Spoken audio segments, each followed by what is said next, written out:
There's a photo. Oh, that.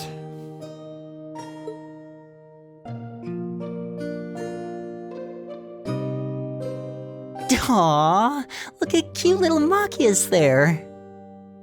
He looks like he had such a sweet disposition. Yeah, before he grew up to be a stubborn old nag. Stop nitpicking people's old family photos! Honestly. The governor looks the same as ever, though. Is that woman next to him your older sister or something? Close enough. She was a cousin on my father's side of the family. Since she lived quite close, she often came to visit. Our family was just my father and I, so having her around was a big help. The way you speak about her seems to imply you no longer see her. Did she get married and move away?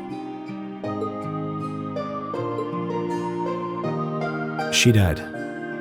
Around 6 years ago. Oh.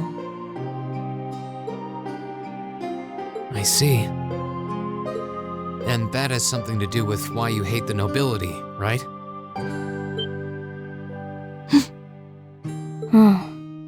So... I never really planned on telling anyone about this. But considering all we've been through, I suppose it's time I told you a little more about me. It's a long story, but would you hear me out? Of course. Absolutely. Glad to. Thanks. Sis was 9 years my senior. Beautiful, kind. To me, she was in every sense the ideal woman. Now, as I said earlier, we're a family of commoners through and through. But my father proved to be a very capable government official. And eventually he was promoted to an important government position where he started to make a name for himself. Honesty and integrity are a core part of his work ethic. So, of course, he made his fair share of enemies. But after seeing success in a number of major projects, he gained a reputation both inside and outside the government. My mother died when I was still young. But Sis happened to live around here and ended up helping us in more ways than I can count. Since she was his niece, my father always made a fuss over her. And even though she didn't live in the same house, she was like a real sister to me, and a real daughter to my father. I was always so proud of her. As a child, she was practically my idol. And as you'd expect, she had countless admirers among the men of the city. But for all her popularity, she was always level-headed and sensible. So I never felt I had anything to worry about. Until he appeared. He was one of my father's subordinates at City Hall. Though unlike him, he was a noble by birth. A man of high rank, too. The heir of a count. However, he had none of the arrogance or haughtiness one usually associates with the nobility.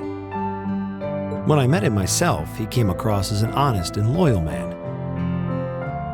He met Sis when Dad introduced him to her one day. And eventually, the two of them fell in love and began a relationship, despite the difference in their social status. As a child, I was frustrated beyond words. But even I had to admit that the two of them made a good couple. And Sis seemed so happy when she was with him that I had no choice but to let it go and accept their relationship. Time went on and they became engaged, with Dad acting as the go-between. And that's when everything started to fall apart. His family couldn't have been more blatant in their attempts to undermine the relationship. Apparently, one of the four great houses, House Cayenne, proposed an arranged marriage on short notice. And the Count's family were up in arms at the thought he might choose to take a mere commoner as his wife. Since my father held an important post, they were limited in how shamelessly they could try to sabotage the marriage. But They began to harass and threaten her in secret every way they could think of. They made her life a living hell.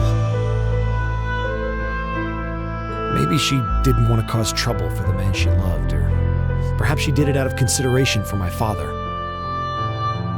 But all that time, she chose to endure it alone. She never discussed it or asked for help. And finally, it became so crushing that she took her own life.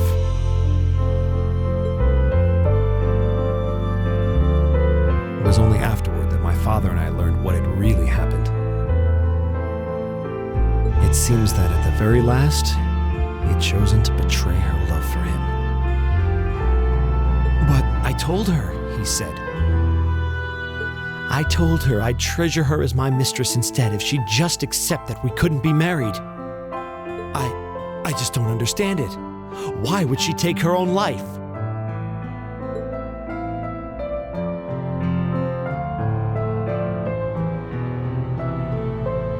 After that, my father seemed to redouble his efforts. It was like watching a machine kick into high gear. With the help of his ally, Chancellor Osborne, he was able to wrest control of City Hall from the noble faction. Then, 4 years ago, he was appointed to his current position as governor of Heimdall. And that's how the Regnitz family came to be where it is. I don't even know what to say.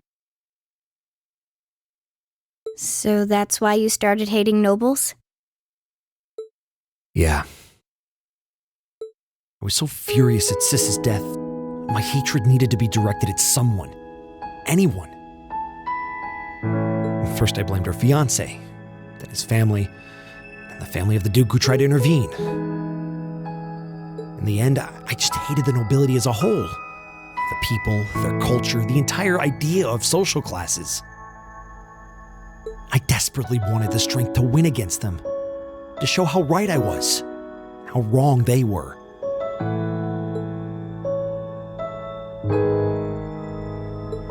But deep down, I knew the truth about my hate. I knew I was taking out my anger on people who didn't deserve it, people who had done nothing wrong. You did? They may be from different social classes, but people are still individuals. Sis's fiancé was faithful to her. He just wasn't strong enough to shield her from all that ugliness, despite his love. And the Count and his family were only acting in their best interests, which is to be expected, really.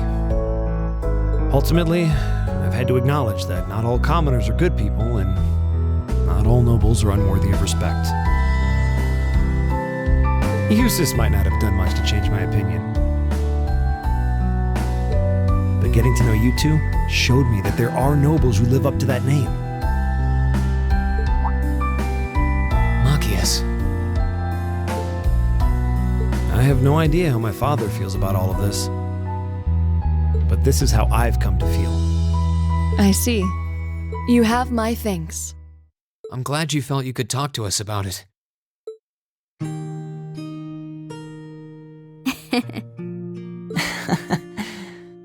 Still, I don't think it hurt to be a bit more honest with yourself. If you're willing to admit all of that, maybe you can find it in you to be friends with Eustace too.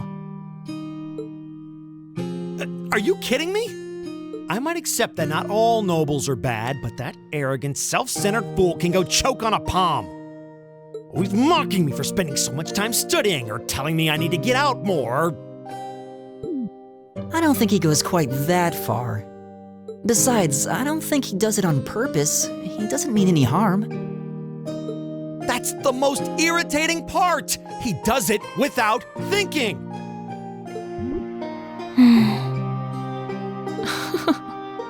Well, that was a good coffee break, wouldn't you say?